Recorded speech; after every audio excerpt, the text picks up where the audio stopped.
Hey guys, what's up? Today I'm going to be showing you guys how to add the evaporating text into your projects, your films, your skits, and etc. And like always, all the project files are in the link in the description below. So let's jump into it. So when you download the project file, you're going to have all these letters that you can just select and drag in.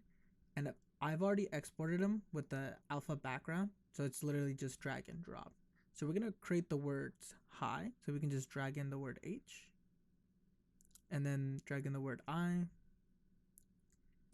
and then all we had to do is drag in the H into our project and the I too, and then we just have to move it.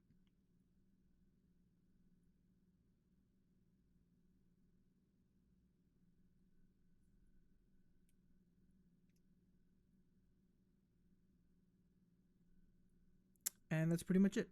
So if we play this, and there you have it. So you can spell out your name, your channel name, etc.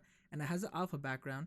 So if you add this to a video or anything that you have, it'll be on top of everything because there's no background for it. It's just the words evaporating.